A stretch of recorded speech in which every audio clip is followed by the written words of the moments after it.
So guys, आज 12 अक्टूबर है और 12 अक्टूबर का कोई भी इशू नहीं आया है द हिंदू का, बट क्योंकि हमारा एक पेंडिंग है हम वो कर लेंगे आज।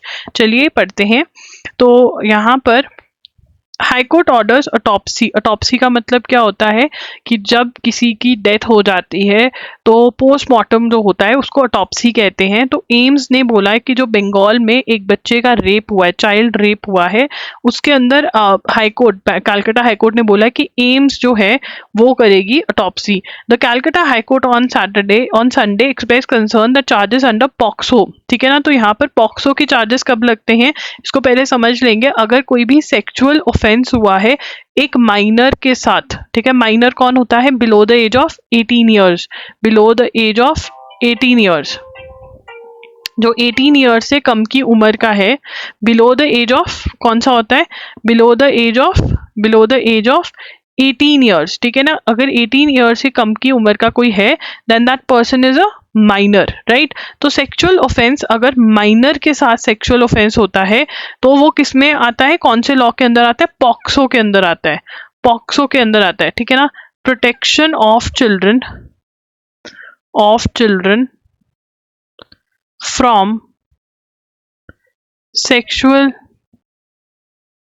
ऑफेंसेस, ठीक है। अब यहाँ पर हम ये करेंगे, तो यहाँ पर जो ये केस हुआ कलकत्ता में, रेप केस हुआ, वहाँ पे पॉक्सो के अंडर मेंशन नहीं किया गया कि ये सेक्शन भी लगेगा, ये ऑफेंस है अंडर पॉक्सो। तो कोलकाता हाई कोर्ट ने कहा it is an offence under POCSO, तो पॉक्सो लगेगा। तो पॉक्सो की यहाँ पर फुल फॉर्म आ सकती है, full form is very important POCSO की। has not been included in the investigation of the alleged rape। ठीक है, इतना पता होना चाहिए। उसके बाद बस इतना ही है। उसके बाद ये भी बोला गया कि postmortem examination have been conducted the request in the inquest report. ऐसा लग रहा है कि तो एक रेप केस आया है जिसमें माइनर का रेप हुआ है कलकत्ता में। तो पहले आरजीकर मेडिकल कॉलेज वाला रेप केस वो भी कलकत्ता में हुआ, तो कलकत्ता के रेप केसेस हाईलाइट हो रहे हैं बहुत ज्यादा। उसके बाद Gujarat to celebrate Modi's development work as CM and PM. तो गुजरात गवर्नमेंट क्या करिए, Gujarat government will celebrate October 7 to October 15। Dates are also important as Vikas Saptah development week to mark the beginning of prime minister Narendra Modi's development work as chief minister and prime minister. Then this week has been chosen as Mr. Modi had taken over as Chief Minister of Gujarat on October 7, 2001। ठीक है, school, colleges and other institutes will organize events and activities on key developments and welfare work initiated। Mr. Modi's tenure of Chief Minister from 2001 to 2014, since then as Prime Minister। तो 2001 to 2014 वो क्या रहे? वो CM of Gujarat रहे। And उसके बाद वो क्या बन गए? उसके बाद he became the prime minister in 2014, और 2014 से लेकर 2024 तक and continuing he is a PM of India, right. तो उसके बाद यहाँ पर हम लिखेंगे गुजरात गवर्नमेंट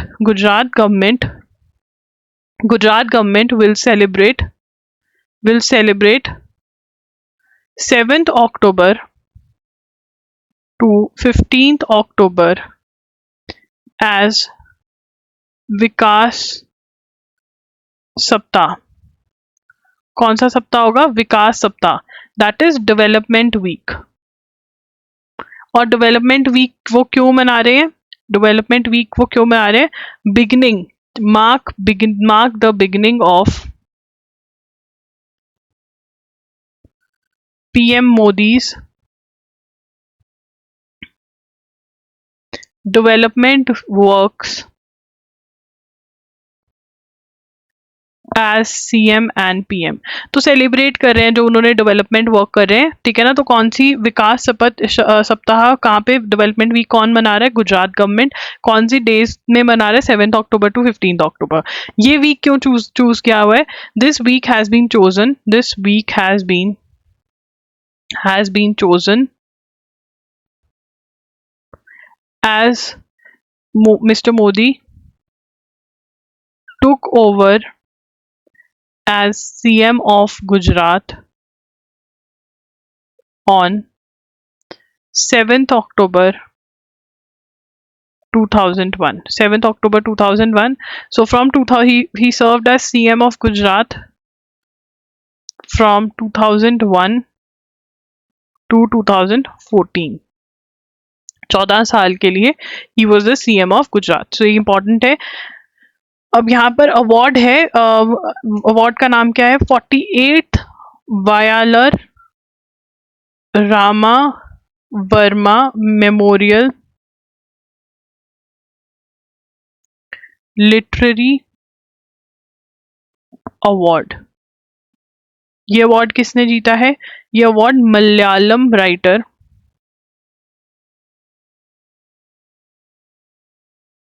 अशोकन चारुविल्स नॉवल काटूर को का डाबू ने जीता है। काटोर का डाबू ने जीता है। काटोर का डाबू, इसको ठीक से लिखेंगे, नॉवल काटूर का डाबू। ठीक है, उसके बाद आगे चलेंगे। और लर्निंग कर्व, कहाँ पर लर्निंग कर्व आया है? सेंट्रल गवर्नमेंट ने जो पीएम इंटर्नशिप स्कीम के लिए वेबसाइट लॉन्च करी है उसके बारे में बात करें। This is a repetition, we have already talked about it. Pilot project है, ट्रायल है। उसके बाद बात हो रही है गुरमीत राम रहीम सिंह की, जिनको पैरोल मिलती रहती है कि हरियाणा में इलेक्शन से उनको बाहर भेज दिया गया, जबकि he is convicted for rape and murder. तो वो कह रहे हैं कि ऐसे कैसे बाहर आ रहा है। तो ये डिस्कस हुआ, ये बार बार डिस्कस होता है, क्वेश्चन इसमें से आता नहीं। सूडान के अंदर सिविल वॉर चल रही है, ये लिखेंगे। सूडान के अंदर क्या चल रही है? Sudan civil war. Civil war जब होती है, सिविल वॉर का मतलब क्या होता है? Internal war, war within the country. लिखेंगे war within the country. जब विद इन द कंट्री में लड़ाई चल रही हो, किसी और कंट्री के साथ नहीं लड़ रहे हो, आपस में ही कोई ग्रुप्स जो हैं वो लड़ रहे हैं, सॉरी फॉर द वर्ब। तो यहाँ पर सुदानीज आर्म्ड फोर्सेस जो हैं, Sudanese arm forces are fighting with paramilitary rapid support forces. अब यहाँ पे आर्म्ड फोर्सेस जो होती हैं वो क्या करती हैं? आर्म्ड फोर्सेस जो होती हैं वो एक्सटर्नल, आर्म्ड फोर्सेस जो होती हैं जो एक्सटर्नल डेंजर होते हैं उससे आपको बचाती हैं। एक्सटर्नल कोई और कंट्री, ठीक है ना। और पैरामिलिट्री जो होती है वो इंटरनल डेंजर से बचाते हैं, इंटरनल आपस में लड़ाई ना हो जाए। तो इन दोनों के हेड कहते हैं मैं कंट्री रूल करूंगा, मैं कंट्री रूल करूंगा। The heads are fighting with each other, that has led to civil war. ये सिविल वॉर कहाँ पे चल रही है? ऐसी वाली सूडान, जहाँ पे आर्मी और पैरामिलिट्री आपस में लड़ रहे हैं। हमें बस इतना ही याद रखना है, ठीक है। उसके बाद यहाँ पर हम दोनों के हेड्स के नाम भी याद कर सकते हैं, जो कि बहुत ही फार फेच क्वेश्चन होगा, ठीक है। बट अगर आपको हेड्स के नाम लिखने हैं तो वो लिख सकते हैं। साफ का है Abdel Fattah Al Burhan, and RSF का है हमदान डगालो, ठीक है ना। तो ये है दोनों आपस में लड़ रहे हैं, आर्मी और पैरामिलिट्री, सूडान में, ठीक है। उसके बाद टेलीग्राम, टेलीग्राम का हमने सुना था कि फ्रांस के अंदर जो टेलीग्राम का फाउंडर है उसको अरेस्ट किया गया। क्यों? क्योंकि टेलीग्राम को एज अ प्लेटफॉर्म जो है उसको किस लिए यूज किया जा रहा था? गलत कामों के लिए, चाइल्ड पॉर्न ट्रांसफर हो रही थी, ठीक है, टेररिज्म के लिए यूज किया जा रहा था। तो अब फिर बीच में ये भी आया था कि टेलीग्राम बैन हो जाएगा, बट अब टेलीग्राम बैन नहीं हो रहा। क्यों नहीं हो रहा? In the first week of September Telegram quietly edit out language from FAQ, जो फ्रीक्वेंटली आस्क्ड क्वेश्चंस वाला पेज होता है वो टेलीग्राम ने अपनी वेबसाइट पे एडिट कर दिया। और उन्होंने कहा that private chats were protected and they do not process any request related to them. तो यहाँ पर हम लिखेंगे टेलीग्राम चेंजेस। सबसे पहले उन्होंने क्या चेंज लेकर आए? Private chats are no more protected.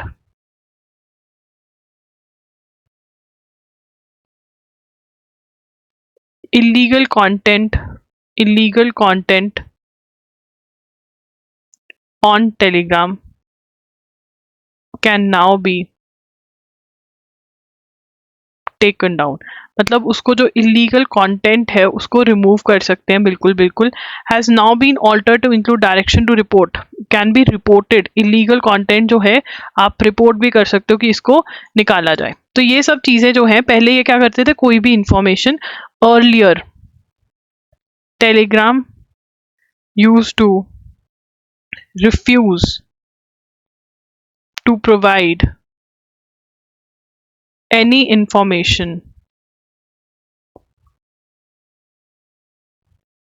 taking place और any chat taking place on the platform, कुछ भी जो प्लेटफॉर्म पे हो रहा था वो नहीं बताता था, वो कहता था मेरी प्राइवेसी पॉलिसी बहुत स्ट्रांग है, बट अब वो है मैं बता रहा, वो कह रहा है कि मैं बताऊंगा।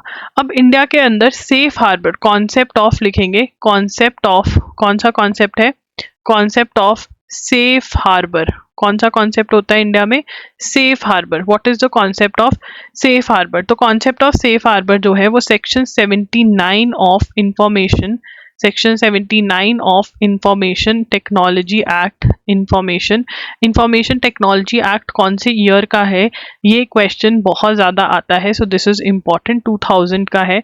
तो सेक्शन 79 के अंदर no person providing any service as a network provider shall be liable under act for third party info। अब यहाँ पर क्या है, इसको एग्जाम्पल के थ्रू समझेंगे। ठीक है, मैं यूट्यूब पे वीडियो पोस्ट कर रही हूँ, एजुगिरी यूट्यूब पे वीडियो पोस्ट कर रही हूँ, ठीक है ना, और तुम लोग देख रहे हो, स्टूडेंट्स देख रहे हैं। अब मैं अगर कुछ गलत पोस्ट करती हूँ तो उसके लिए YouTube won't be liable, I will be liable. तो इस चीज को सेफ हार्बर कहते हैं और ये इंडिया में प्रोवाइडेड है, ठीक है ना। और ये section 79 of information technology act 2000 के अंदर सेफ हार्बर कहते हैं। ठीक है, सेफ हार्बर है इनके पास कि अगर थर्ड पार्टी, ठीक है, थर्ड पार्टी कुछ भी पोस्ट करे तो दे आर नॉट लायबल। ठीक है, उसके बाद आगे चलेंगे। Pakistan government cites national security bans ethnic Pashtun party. तो यहाँ पर पाकिस्तान गवर्नमेंट लिखेंगे, Pakistan government banned Pashtun Tahaffuz movement, that is PTM, a group which fights for the rights of ethnic Pashtuns, citing it as a threat to national security. ठीक है ना, तो यहाँ पर क्या है, पाश्तून तहफ़्फ़ुज़ मूवमेंट जो है पीटीएम, उसको बैन कर दिया गया है। क्यों? क्योंकि it is a threat to national security. Tunisians vote with Kais Saied. तो यहाँ पर प्रेसिडेंट ऑफ तुनिशिया कौन चुना गया है, प्रेसिडेंट ऑफ तुनिशिया कौन है, Kais Saied, who has been Kais Saied. उसके बाद आगे चलेंगे। Chinese hacker breach US right wire tap systems. Chinese hackers assess the network of US broadband providers and obtained information from system that the government uses for court authorized wire tapping। ठीक है ना, तो यहाँ पर are among the companies networks are breach. तो यहाँ पे China ने क्या किया, हैक कर लिया। Chinese hackers assessed the networks of US broadband providers and obtained information from system that government uses for court authorized wire tapping. मतलब जो ये रिकॉर्डिंग वगैरह करते हैं, कॉल रिकॉर्डिंग वगैरह करते हैं, वो सिस्टम निकाल के उसको असेस ले लिया, वायर टैपिंग वाले सिस्टम को। किसने, चाइनीज हैकर ने। किसके, यूएस ब्रॉडबैंड के। ठीक है, ये क्वेश्चन इंपॉर्टेंट है, इसको ग्रीन से मार्क करके इंपॉर्टेंट लिख लेंगे। उसके बाद the union government on Saturday restored the policy of recruiting railway officers. ये लिख लेते हैं पहले, union government restored the policy of recruiting railway officers through civil services examination, that is CSC, and engineering service examination, that is ESC, conducted by UPSC, that is Union Public Service Commission. Ending 4 years of confusion in appointment of railways officers, 2019 decision. अब यहाँ पर Indian railways ने क्या decision लिया? Recruitment, जो लोग उनको रखने होते हैं वो कैसे रखेंगे? दोनों एग्जाम से, सिविल सर्विसेज एग्जामिनेशन के थ्रू भी रखेंगे, इंजीनियरिंग सर्विस एग्जामिनेशन के थ्रू भी रखेंगे, जो यूपीएससी कंडक्ट करती है. यूपीएससी की full form union public service commission. ठीक है. अब पहले क्या हुआ था? 2019 के अंदर इंडियन रेलवेज 2019 में Indian railways took the decision of recruiting officers to Indian Railway Management Service, that is IRMS, through CSC. ठीक है ना, कि CSC के थ्रू ही करेंगे, इंजीनियरिंग सर्विस एग्जामिनेशन नहीं करेंगे, बट अब इंजीनियरिंग सर्विस एग्जामिनेशन भी होगी.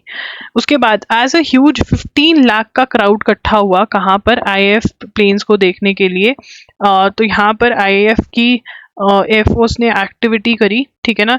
92nd इंडियन एयरफोर्स डे कैसे सेलिब्रेट क्या? एयरफोर्स डे सेलिब्रेशंस कैसे हुई? ये सेलिब्रेशंस, इंडियन एयरफोर्स डे की सेलिब्रेशंस, ये चेन्नई में हुई, मेरीना बीच पे. ठीक है ना. और यहाँ पर एयर शो करा गया, और इस एयर शो में रिकॉर्ड बना. क्या रिकॉर्ड बना? ठीक है ना. The show is set to enter Limca book of records with over 15 lakh people watching the air show. तो ये रिकॉर्ड में भी घुसा है. ठीक है ना. उसके बाद लोगों ने टेरेस से भी देखा अपने.